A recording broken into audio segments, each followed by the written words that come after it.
ان کو اگر یہ خبر ملے کہ میزائل حملہ ہو گیا اور جناب پوری کی پوری مسجد شہید ہو گئی، فلاں بندے شہید ہو گئے، اتنا نقصان ہو گیا، اب بنے گا کیا، اب ہوگا کیا؟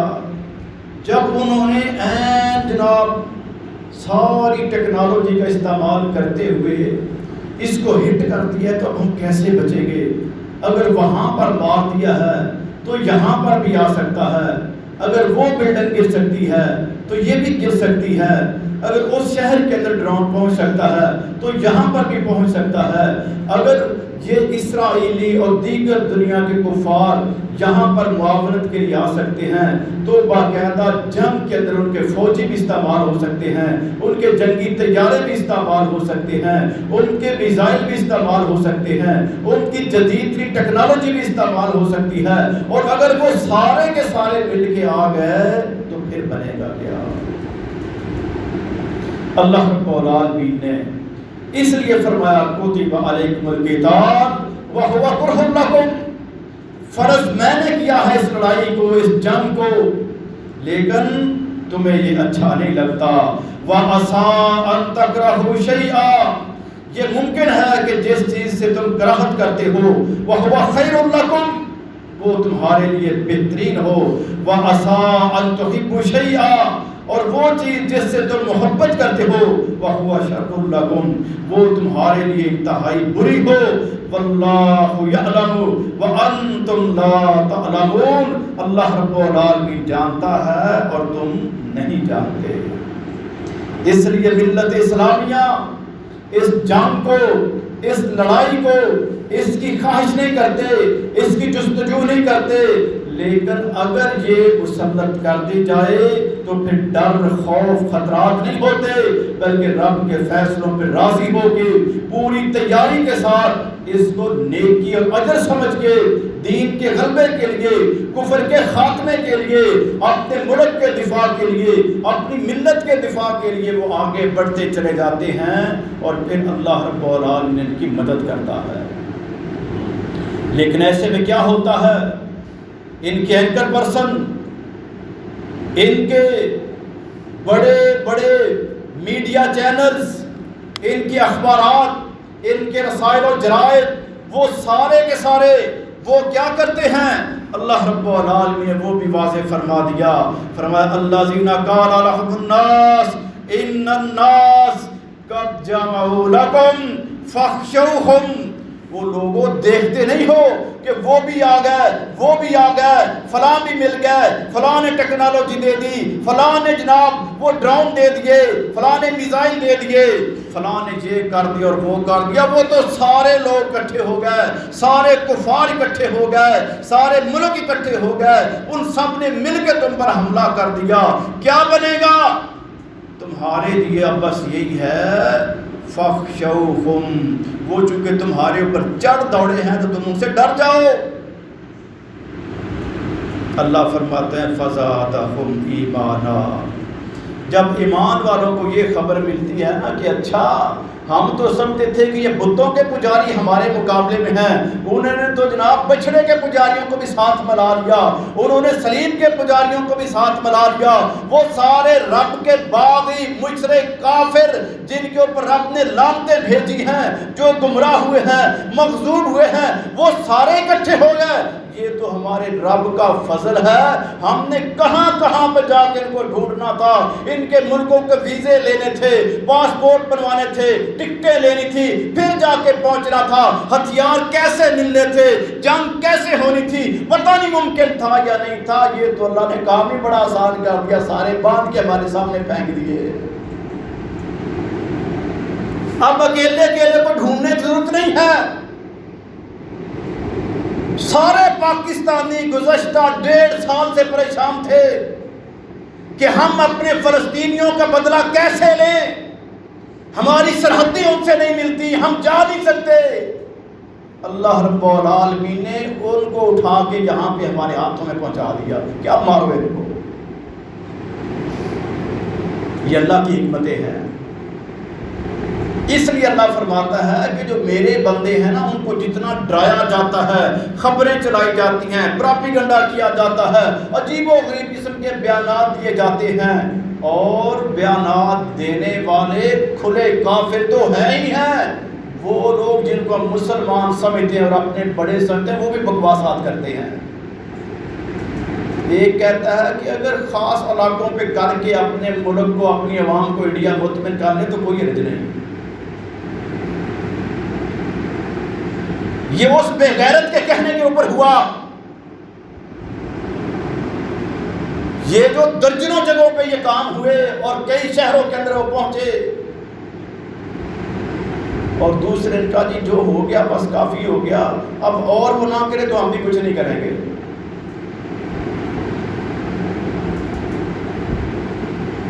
ایمان والے وہ رب کے قرآن سے رہنمائی لیتے ہیں تو قرآن میں پہلے ہی باتیں موجود ہیں۔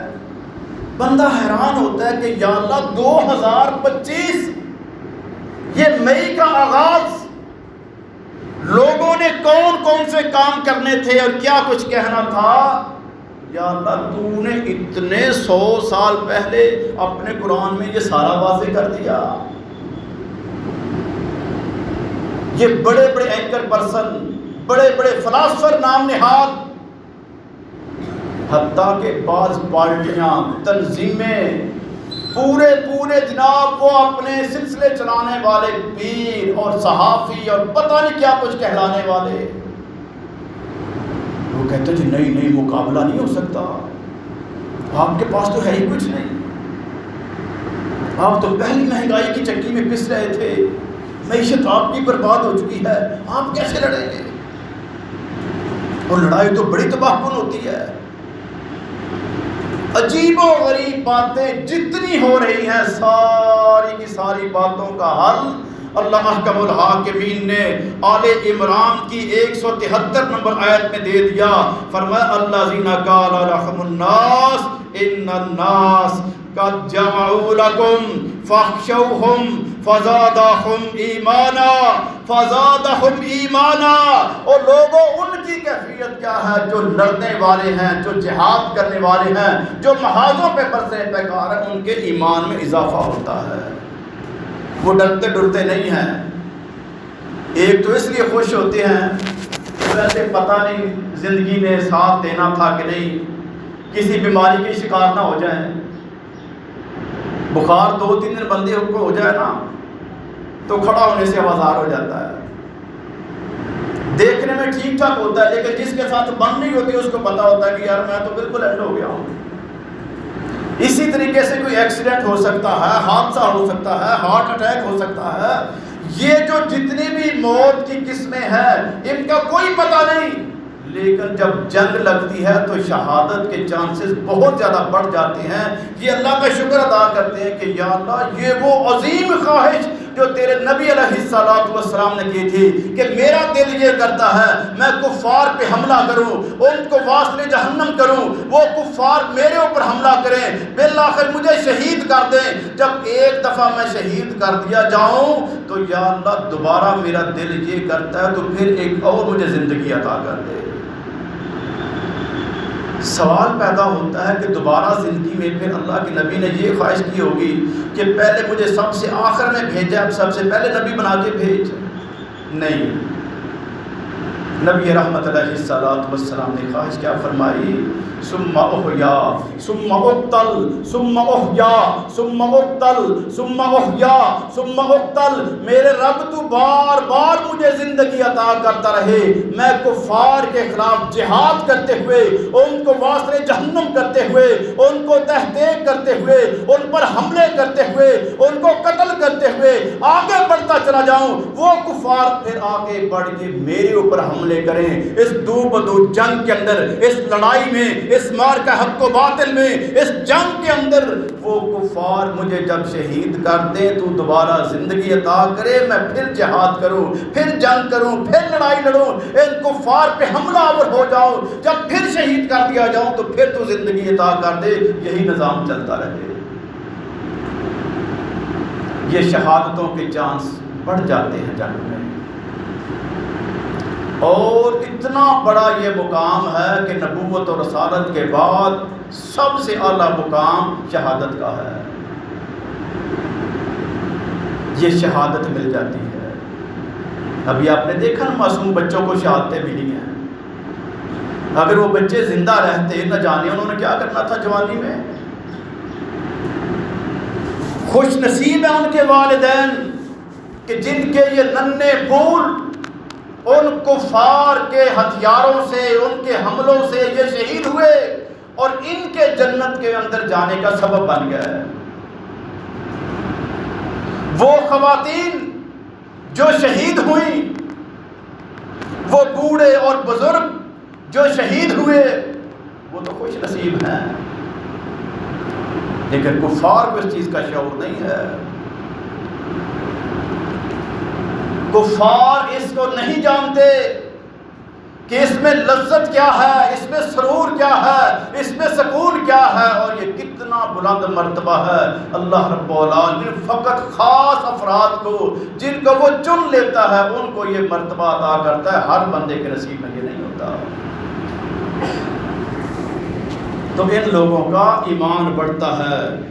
جتنی باتیں پھیلانے والے باتیں پھیلاتے ہیں، خبریں پھیلاتے ہیں، پراپیگنڈا کرتے ہیں، ڈراتے دھمکاتے ہیں. وہ جی میزائل آ گیا، ڈرون آ گیا، ٹیکنالوجی آ گئی، یہ آ گئی، وہ آ گئی.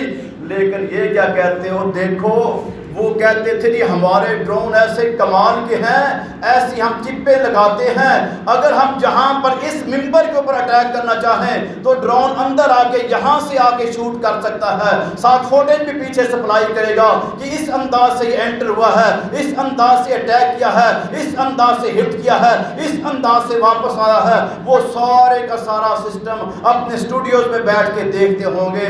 لیکن اللہ والا نے دیکھا کہ جیسے ہی وطن عزیز پاکستان کی سرحدوں کو ان کے ڈرونز نے عبور کیا، اللہ رب العالمین کا کنٹرول چھین لیا، ان کو بے بس کر دیا، ان کو بالکل آؤٹ آف کنٹرول کر دیا. جیسے آندھی کے اندر کاغذ اڑتے ہیں، شاپر اڑتے ہیں، تنکے اور پتے اڑتے ہیں، اس طرح سے ڈرون اڑتے اڑتے کوئی وہ شیخو پورا سے آگے بھکھی کے اندر جا کے گرتا ہے، کوئی چکوال سے آگے جا کے وہ مونگ پھلی کے علاقے میں گرتا ہے، کوئی کہیں پہ گرتا ہے، کوئی کہیں پہ گرتا ہے. اور ایک دن کے اندر یہ درجنوں ڈرونز کا گرنا، یوں سمجھ لیں اتنا ان کا مالی نقصان ہو گیا ہے کہ آپ کا پاکستان کئی سال اتنے پیسوں سے چل سکتا ہے. یہ اتنا بڑا نقصان کفار کا ہو چکا ہے اور وہ پاگل ہو گئے، بولے کتے کی طرف بھونک رہے ہیں کہ یہ دنیا کا جدید ترین سسٹم تھا.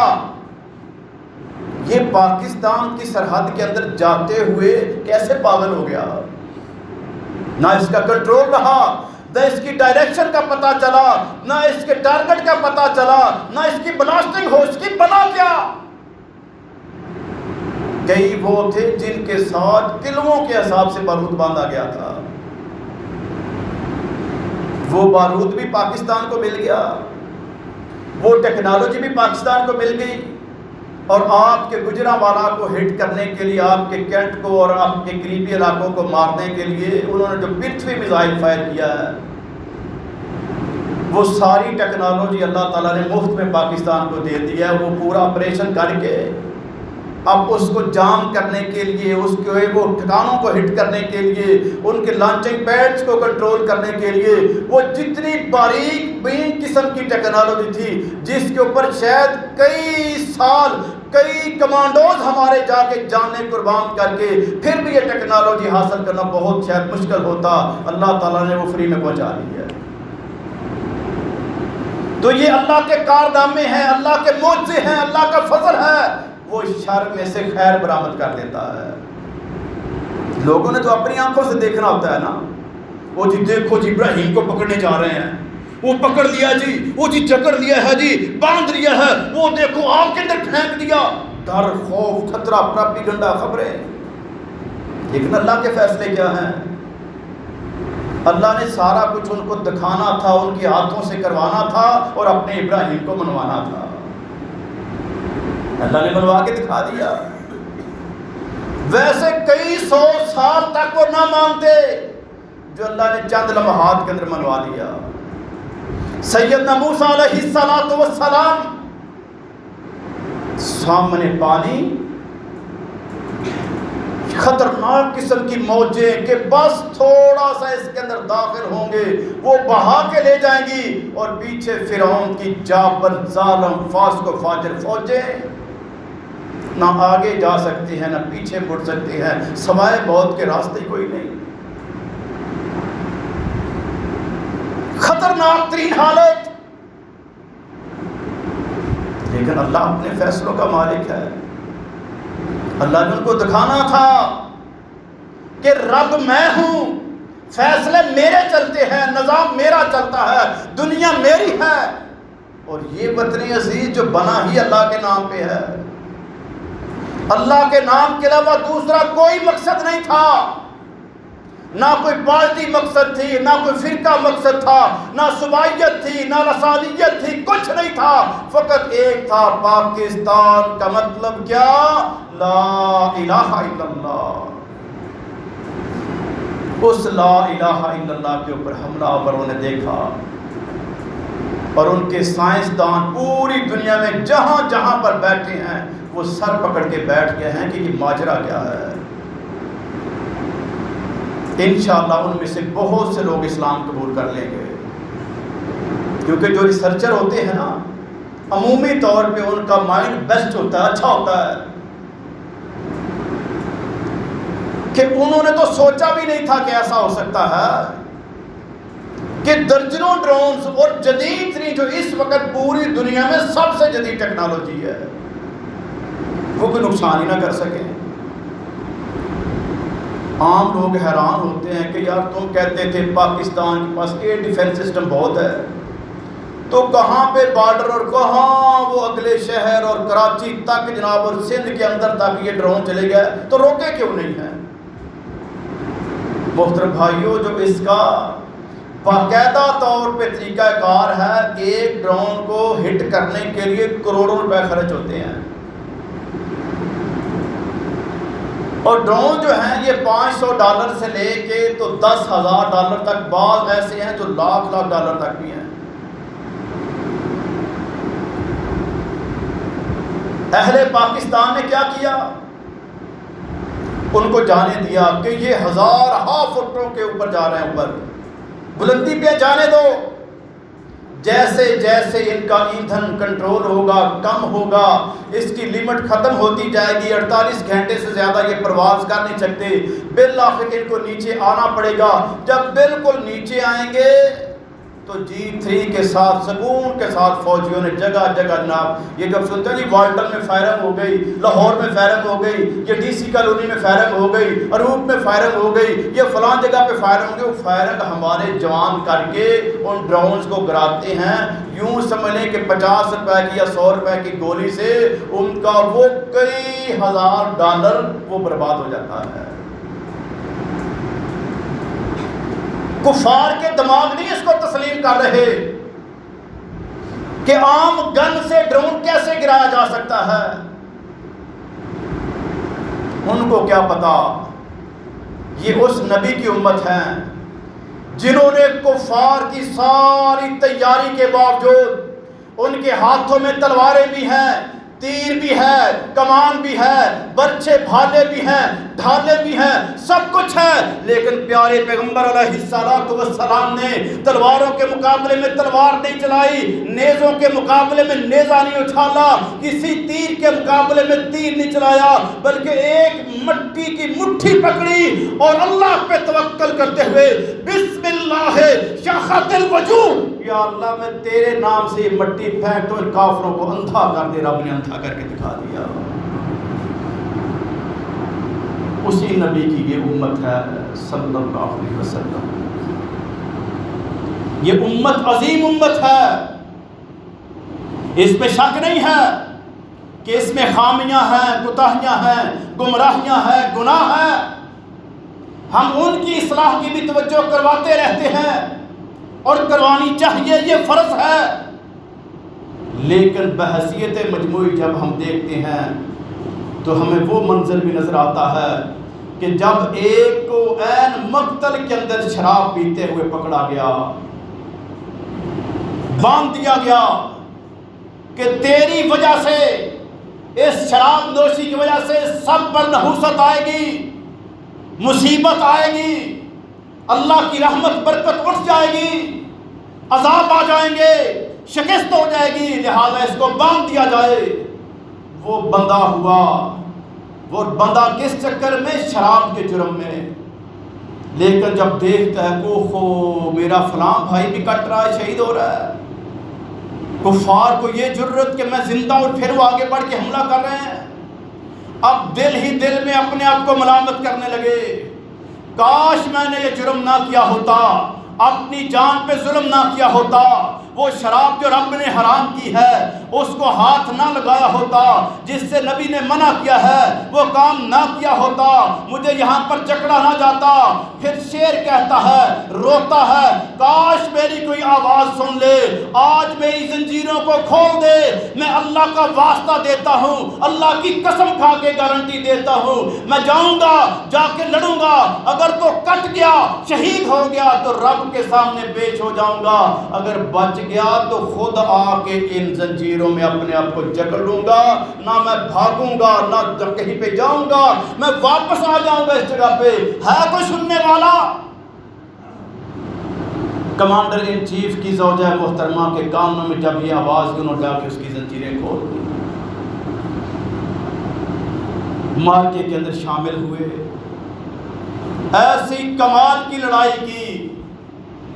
کمانڈر ان چیف جو شدید بخار کی وجہ سے، اپنی بیماری کی وجہ سے اٹھ بھی نہیں سکتے، کھڑے نہیں ہو سکتے، کبھی بیٹھ جاتے ہیں، کبھی لیٹ جاتے ہیں، کبھی بیٹھ جاتے ہیں، کبھی لیٹ جاتے ہیں، لیکن دیکھتے ہیں کہ یہ شاہ سوار جہاں پر جاتا ہے کفار کی صفوں کو چیرتے چلا جاتا ہے، اس کے سامنے کوئی کافر ٹھہر نہیں رہا، اور پھر حیران ہوتے ہیں کہ یہ گھوڑا تو میرا ہے، میرے گھوڑے پہ کون سوار ہو سکتا ہے؟ جب اللہ نے فتح عطا فرما دی، یہ واپس آئے اور آ کے اپنی زنجیروں کو پہن لیا۔ اب کمانڈر صاحب پوچھتے ہیں کہ یار لڑنے والے تو بڑے بڑے کمال کے تھے، لیکن ایک عجیب سا بندہ تھا جس نے سر منہ ڈھانپا ہوا تھا، میں پہچان نہیں سکا، شکل و شباہت میں تو اس طرح کا لگتا تھا، لیکن اس کو تو میں نے پکڑا ہوا تھا اور گھوڑا میرا تھا، ماجرا کیا ہے؟ زوجہ محترمہ نے بتایا کہ جو آپ شک کا اظہار کر رہے ہیں نا، یہ وہی تھا، اس کو میں نے کھولا تھا، زنجیروں کو میں نے اتارا تھا، گھوڑا بھی میں نے دیا تھا، اس نے توبہ کر لی ہے۔ یہ ہم اس رب کے بندے ہیں کہ جب اس سے کوئی توبہ کر لیتا ہے تو فقط یہ نہیں کہ اس کا وہ گناہ معاف ہو جاتا ہے، بلکہ اس گناہوں کو بھی نیکی میں تبدیل کر دیا جاتا ہے۔ ہمارے حکمرانوں میں، ہماری فوج میں، جرنیلوں میں، ججوں میں اور صحافیوں میں بہت کچھ ہوگا، لیکن سب کچھ قابل اصلاح ہے۔ اس موقع پر کسی کی برائی کو اچھالنا، ہائی لائٹ کرنا اور اس کو بنیاد بنا کے مخالفت کرنا، یہ قطعاً جائز اور درست نہیں ہے۔ اپنے لیے بھی دعائیں کرنی چاہیے کہ یا اللہ ہمیں ثابت قدمی عطا فرما، ہمیں ایمان کی قوت عطا فرما، ہمیں جذبہ جہاد عطا فرما۔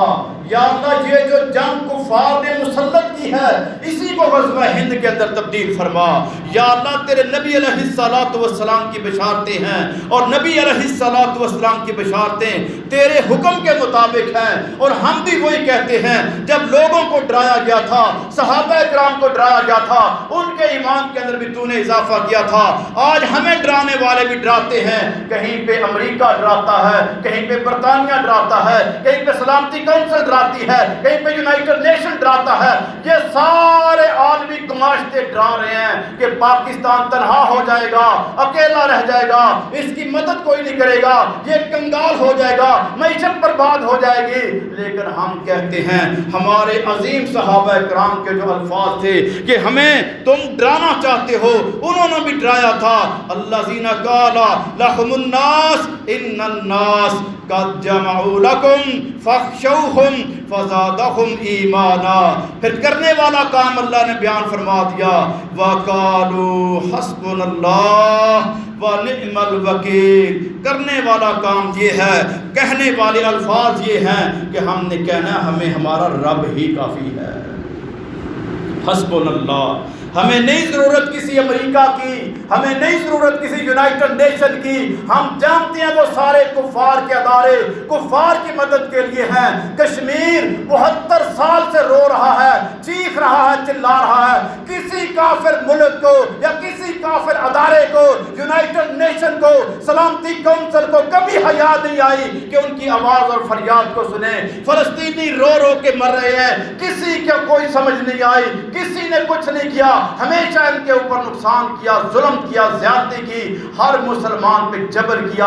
انہوں نے جبر اور ظلم ہی کرنا ہے, مسلمانوں نے خود اپنا دفاع کرنا ہے. اور اس چیز کے اوپر جب یہ آ جاتے ہیں کہ ہمارا رب ہمارے ساتھ ہے, وہ رب ہمیں کافی ہے, اس رب کے علاوہ ہمیں کسی غیر اللہ کی کوئی ضرورت نہیں ہے. ہم نہیں چاہتے کوئی کافر ہماری مدد کرے, ہم اپنے رب کی مدد چاہتے ہیں. جب ہمارا رب ہمارے ساتھ ہے تو دنیا کی کوئی طاقت ہمیں نقصان نہیں پہنچا سکتی. الذین استجابوا للہ والرسول من بعد ما اصابهم الکرب. ہم نے تو وہ منظر بھی دیکھا, اللہ نے ہماری رہنمائی کی اس غزوہ ہند کے اندر, اور قیامت تک آنے والے مارکوں کے لیے, وہ مہدی کا مارکا ہو, وہ عیسیٰ علیہ السلام کا مارکا ہو, آج کی یہ جنگ ہو. اللہ فرماتے ہیں میرے نبی علیہ السلام کے جب دانت مبارک شہید ہو چکے تھے, بے ہوش ہو کے گر چکے تھے, آپ کے زخموں کو صاف کیا گیا, آپ کو ہوش میں لایا گیا, آپ کے صحابہ کرام کے لاشیں پڑے ہوئے ہیں ان کو دفنایا گیا, نہ کفن دیا گیا, نہ جنازہ پڑھا گیا. کسی قبر کے اندر 2 دفن کیے گئے, کہیں پر کتنے دفن کیے گئے, کسی پر ایک چادر ڈال کے 2 کو دفن کیا گیا. ایسی شدید کیفیت کے اندر, کسی کا بازو کٹا ہوا ہے, کسی کا جسم لہولہان ہے. اس حالت کے اندر خبر ملتی ہے کہ واپس پلٹ کے آ رہے ہیں کفار. انہوں نے مشورہ کیا ہے کہ مسلمان تو زخمی ہیں, پریشان ہیں, لہولہان ہیں. جیسے آج وہ کہتے ہیں جی ہم نے دیکھو مسجد ام القرا کو, مسجد سیدنا بلال کو, اور فلاں مساجد کو, جتنی بھی مساجد کو ہٹ کیا انہوں نے, یہ پیغام دے دیا ہے کہ یہ فقط ملکوں کی جنگ نہیں ہے, یہ اسلام اور کفر کی جنگ ہے. ہر مسجد کو چن کے انہوں نے ہٹ کیا. اور انشاءاللہ یہ مساجد پہلے سے زیادہ خوبصورت تعمیر ہوں گی, پہلے سے زیادہ ان میں نمازی آئیں گے, پہلے سے زیادہ یہاں پر دین کا کام ہوگا, دین کے غلبے کی وہاں پر پلاننگ ہوگی. یہاں سے انشاءاللہ اللہ کے دین کے فدائی اور سپاہی نکلیں گے, اور اللہ کے دشمنوں کو تحقیق کرتے ہوئے پوری دنیا پر اسلام کے غلبے کے لیے انشاءاللہ آگے بڑھیں گے. کیونکہ ان کے سامنے وہ منظر ہے کہ جب یہ زخمی ہو جائیں, ان کو ان کی بستیوں کے اندر ہدف کا نشانہ بنایا جائے, ان کے اوپر جلغار کی سازش اور کوشش کی جائے, زخمی حالت کے اندر بھی اللہ فرماتے ہیں کہ یہ اٹھ کے چل پڑے کہ ہم نے مقابلہ کرنا ہے. اب زخم لگے ہوئے ہوں بندے کو, پھر کہے کہ میں اللہ کے راستے میں لڑ رہا ہوں, یہ چھوٹی بات نہیں ہے. آپ نے دیکھا ہمارے شہیدوں کے ورثاء کو, میتیں گھر میں آ رہی ہیں اور وہ کہہ رہے ہیں ہم انشاءاللہ بدلہ بھی لیں گے اور غزوہ ہند کا حق بھی ادا کریں گے. اور ہندو کے پیچھے جتنے کفار ہیں وہ سارے پریشان ہیں کہ یہ تو معاملہ پھر وہی بن گیا. اللہ رب العالمین فرماتے ہیں کہ جب یہ زخموں سے چور تھے نبی علیہ السلام اور نبی علیہ السلام کے صحابہ کرام, اس وقت بھی کیفیت یہ تھی للذین احسنوا منہم واتقوا اجر عظیم الذین قال لهم الناس ان الناس قد جمعوا لکم فاخشوہم. یہ سارا معاملہ اللہ رب العالمین نے بیان فرمایا سورہ حج میں. کیا کمال کا انداز ہے. پچھلے جمعہ بات ہو رہی تھی سورۃ احزاب کی کہ سورۃ احزاب ہے جنگوں والی، غزووں والی، مارکوں والی اور قبائل والی جنگ. وہ سورت جس کا عنوان احزاب ہے، اس کے اندر اللہ نے پھر باتیں کی ہیں گھروں کے اندر کی کہ گھروں کی اصلاح کیسے کرنی ہے، گھروں کو اسلام کا ماڈل کیسے بنانا ہے، یہ چھوٹے چھوٹے اسلام کے ملک کیسے بنانے ہیں، یہ سارے منی پاکستان ہمارا ہر گھر اس پر اسلام کیسے نافذ کرنا ہے. اور آج یہ جو آیتیں ہیں یہ سورت حج کی، چونکہ دن حج کے ہیں نا، بعض لوگ آپ نے دیکھے ہوں گے انہوں نے وہ حاجیوں کے تلبیہ کو لبیک اللہم لبیک کی صداؤں کو لگا کے تو پیچھے دھماکے کر کے ہوٹیں کیا، طنز کی ہے حاجیوں پہ. یہ خارجی لوگ ہیں، تکفیری لوگ ہیں، نام ان کے مسلمانوں والے ہیں، لیکن اسلام کی کسی بھی عبادت کا جو مذاق اڑائے سمجھ لیں وہ اسلام سے دور ہے. حج اللہ نے فرض کیا ہے، ارکان اسلام میں سے اہم رکن ہے، اس کی فرضیت ساقط نہیں ہو سکتی. جن کو رب نے توفیق دی وہ حج کر رہے ہیں وہ خوش نصیب ہیں. ان خارجیوں نے، تکفیریوں نے اور ان میں سے اخوانی قسم کے لوگ ویڈیوز بنا بنا کے چڑھا رہے ہیں حاجیوں کے خلاف، اور یہ ہمارے نمازی بھی بس دیکھا دیکھی چلا دیتے ہیں. توجہ کرنی چاہیے کہ کسی بھی اسلام کے کام پر کبھی تنقید نہ ہو. جو بھی تنقید کرے گا وہ دیکھ لے پیچھے کفار ہوں گے، اور وہ کفار کا وہی کتا ہوگا جن کو جہنمیوں کا کتا کہا گیا ہے، یہ تکفیری. ان سے بھی محتاط رہنا ہے. ایک نے بکواس کی ہے، کہتا ہے یہ سرحدوں کی جنگ ہے، اسلام اور کفر کی جنگ نہیں ہے، ہم پاکستانی فوج کا ساتھ نہیں دیں گے. یہ اللہ کا خاص فضل ہے کہ اللہ تعالیٰ سب کو ننگا کر رہا ہے کہ اسلام والے کون ہیں اور اسلام کے لبادے میں کون ہیں. یہ اللہ کا فضل ہے کہ اللہ نے منافقین کو بھی علیحدہ کر دیا، ان کے بیانات بھی سامنے آ گئے. ہندوؤں کے یار بھی ننگے ہو گئے، یہودیوں کے یار بھی ننگے ہو گئے، صلیبیوں کے ایجنٹ بھی ننگے ہو گئے. اور یہ بھی پتہ چل گیا کہ کفار اپنے دشمن کن کو سمجھتے ہیں، حملے کن پہ کرتے ہیں، اسلام غالب کن لوگوں نے کرنا ہے. یہ بھی بالکل واضح ہو چکا، کوئی ٹھگی چھپی بات نہیں ہے. اللہ کمال حاکمین نے کمال انداز سے یہ آیات نازل فرمائی قیامت تک کے لیے، اور بالخصوص یہ غزوہ ہند کے لیے ہماری شاندار رہنمائی اور تربیت. اللہ احکم الحاکمین نے فرما دی یہ تربیت ہمیں اپنے گھروں میں کرنی ہے، اپنے اداروں میں، اپنے کاروباروں میں، ہر جگہ پہ، اور یہ درس دینا ہے وَقَالُوا حَسْبُنَا اللَّهُ وَنِعْمَ الْوَكِيلُ. جب یہ کام ہم کر لیں گے کہ ہمیں ہمارا رب کافی ہے تو یقینی طور پہ ہم اپنے رب کی طرف آئیں گے. پھر رب کے قرآن کو پڑھیں گے تو پتہ چلے گا کہ یہ جنگیں ایسے نہیں ہوتی، بلکہ جنگوں میں اللہ نے حکمت رکھی ہوتی ہے. ایک جنگ وہ بھی ہے جس کا اللہ نے تذکرہ فرمایا وَقَاتَلَ دَاوُودُ جَالُوتَ وَآتَاهُ اللَّهُ الْمُلْكَ وَالْحِكْمَةَ وَعَلَّمَهُ مِمَّا يَشَاءُ وَلَوْلَا دَفْعُ اللَّهِ النَّاسَ بَعْضَهُم بِبَعْضٍ لَفَسَدَتِ الْأَرْضُ وَلَكِنَّ اللَّهَ ذُو فَضْلٍ عَلَى الْعَالَمِينَ. او لوگو، اللہ احکم الحاکمین نے جب طالوت اور جالوت کو ٹکرایا تو سیدنا داؤد علیہ السلام ایک عام سپاہی کی حیثیت سے لڑ رہے تھے. انہوں نے آگے بڑھ کے جب دشمن کو قتل کر دیا، جالوت کو واصل جہنم کر دیا، اللہ احکم الحاکمین نے اس جنگ کے اندر حصہ لینے سے اپنے آخری فضل کو، اس انعام کو پورا کر دیا. داؤد علیہ السلام کو نبوت اور رسالت کا فرما دی.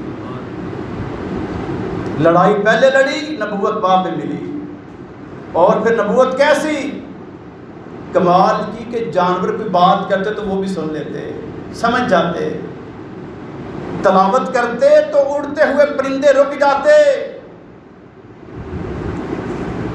ایسی ایسی نعمتیں اللہ نے عطا کر دی، ایسی ایسی خیر اللہ نے عطا فرما دی۔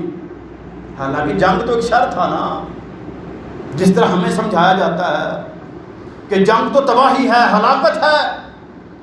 اگر جنگ تباہی اور ہلاکت ہی ہو، ہاں جنگ کفار کے لیے بھی ہلاکت ہے، جنگ منافقین کے لیے بھی ہلاکت ہے۔ ایمان والے اگر شہید ہو جائیں تو شہادت بھی مرتبہ ہے، اگر غازی بن جائیں تو یہ بھی مرتبہ ہے، فاتح بن جائیں تو یہ بھی مرتبہ ہے۔ ایمان والوں کے لیے نقصان ہے ہی کوئی نہیں۔ اس میں جو پیسہ لگائیں گے وہ بھی نیکی ہے، جو صحت لگائیں گے اور اپنی جو جناب صلاحیت لگائیں گے، وقت لگائیں گے، طاقت لگائیں گے، قوت لگائیں گے، جو کچھ یہ اللہ کے راستے میں صرف کرتے چلے جائیں گے، اللہ ان کے درجات کو بلند کرتا چلا جائے گا۔ اللہ احکم الحاکمین نے داؤد علیہ السلام کو نبوت عطا کر دی۔ اللہ احکم الحاکمین نے موسیٰ علیہ السلام کو ٹکرایا، اور پھر یہ کیفیت بھی آئی کہ انہی یہودیوں نے عیسیٰ علیہ السلام کو پکڑنے جکڑنے اور پھانسی پہ لٹکانے کی سازش کی۔ اللہ نے عیسیٰ علیہ السلام کو خیر عطا فرما کے ایسا معجزہ دکھا دیا جو نہ پہلے کبھی ہوا تھا نہ قیامت تک کبھی ہوگا۔ اللہ نے عیسیٰ کو زندہ آسمانوں پہ اٹھا لیا۔ یہ مارکوں کے اندر تو اللہ کی مدد ایسے آتی ہے، بس ہم نے اپنی نیت کو خالص کرنا ہے کہ یا اللہ ہم تیرے گھر میں، اور یہ وطن پاکستان اس کا معنی ہے پاک جگہ۔ قرآن کریم میں آتا ہے بلدۃ طیبہ، سورہ سبا، یہ بلدۃ طیبہ سے لے کے اس وطن عزیز پاکستان کا نام رکھا۔ ہم نے انشاءاللہ اس کو حقیقی پاکستان بنانا ہے۔ جو یہاں پر شریعت کی بغاوتیں ہیں ان کے خاتمے کے لیے ہم نے دعوت و تبلیغ کا حق ادا کرنا ہے۔ کسی پہ فتویٰ نہیں لگانا، نہ کسی کو کافر کہنا ہے، نہ کسی کو مشرک کہنا ہے، ان کی اصلاح کرنی ہے قرآن کے ساتھ، احادیث کے ساتھ، اور ظالم کفار پہ ہم نے انشاءاللہ بہترین طریقے کا حملہ کرنا ہے۔ اور انشاءاللہ وقت دیکھے گا کہ انڈیا کا کوئی شہر محفوظ نہیں ہوگا۔ انشاءاللہ اس کو اندر سے بھی ماریں گے، اور وہ جو اویسی برادران اور دیگر ہمارے علماء کرام ہند کے اندر رہتے ہوئے کوئی چھوٹی موٹی بات پاکستان کے بارے میں کر جاتے ہیں، ان کی باتوں کو قطر برا نہیں محسوس کرنا۔ ان کے لیے یہ ضروری ہے اور ان کی یہ مجبوری ہے کہ وہ یہ کریں۔ اس کی دلیل کیا ہے؟ آل یاسر کے جو فضائل ہیں وہ کسی اور کے نہیں ہیں۔ نبی رحمت علیہ السلام گزرتے تو کہتے صبر کرنا، اللہ تمہیں جنت عطا کرے گا۔ سمیہ اور یاسر شہید ہو گئے۔ عمار کو مشرکین کہنے لگے نبی کو بھی چھوڑ دے، اللہ کو بھی چھوڑ دے، تو چھوڑ دیتے ہیں تجھے؟ کہتا نہیں چھوڑ دیتا ہوں۔ پیارے پیغمبر علیہ السلام کی خدمت میں پیش ہوئے، اللہ کے نبی میرا دل بڑا بوجھل ہے، اللہ کی قسم میں نے ایسے الفاظ ادا کر دیے جو میرا جسم ساتھ نہیں دیتا تھا، لیکن میں نے سوچا کہ زندگی بچے گی تو اللہ کے دین پر عمل بھی ہوگا، دین کی دعوت بھی ہوگی، دین کو غالب بھی کریں گے، دین کے دشمنوں سے بدلہ بھی لیں گے۔ میرے لیے دعا کریں کہ اللہ گرفت نہ کر لے۔ اللہ نے وحی نازل فرما دی کہ اس کا جو ایمان ہے وہ تو بڑے ہی کمال کا ایمان ہے۔ اس لیے بامر مجبوری اگر وہ کوئی الفاظ کہتے ہیں تو ان کے خلاف کوئی بات نہیں کرنی، نہ ہند کے مسلمانوں کے خلاف، نہ بنگلہ دیش کے مسلمانوں کے خلاف، نہ اراکان کے مسلمانوں کے خلاف۔ انشاءاللہ وہ جو کبھی امیر حمزہ صاحب نے کہا تھا کہ وقت آئے گا بھارت سینڈوچ بنے گا، اس کو ہر طرف سے گھیرا جائے گا اور مارا جائے گا، اللہ کے فضل سے وہ مار کے شروع ہو چکے ہیں۔ انشاءاللہ بہت جلد بڑی بڑی کاروائیاں سامنے آئیں گی، اور انشاءاللہ ہند کو اس کے اندر سے وہاں سے مارا جائے گا جہاں سے اس کا وہم و گمان بھی نہیں ہے، اور یہود یہودیوں نے خود دعوت دے دی ہے، انشاءاللہ وہاں پر بھی بہت کچھ ہونے والا ہے، اور اللہ کے فضل و کرم سے یہ جنگ اب دنیا کے اندر غالب آئے گی، اسلام غالب آئے گا، اللہ کا وعدہ پورا ہوگا، نبی علیہ السلام کی بشارتیں پوری ہوں گی۔ بس ہم اپنے اوپر اسلام کو نافذ کر لیں، اسلام کو غالب کر لیں، انشاءاللہ اللہ تعالی ہم سے وہ کام لے گا جو شاید ہم نے کبھی سوچے بھی نہیں ہوں گے۔ اللہ اس کی ہمیں توفیق عطا فرما دے، اللہ ہماری اصلاح فرما دے، اللہ وطن عزیز پاکستان کی حفاظت فرمائے، اللہ دنیا بھر کے مسلمانوں کی حفاظت فرمائے، اللہ ان کو ایک امت بنا دے، ان کے اندر وحدت پیدا فرما دے، ان کی خامیوں کوتاہیوں کو معاف کر دے، اللہ ان کے حال پہ رحم فرما دے۔ یہ جو بہت بڑا شر ہے جنگ والا، اللہ اس میں سے ہمیں ساری خیر عطا فرما دے۔ وآخر دعوانا الحمدللہ۔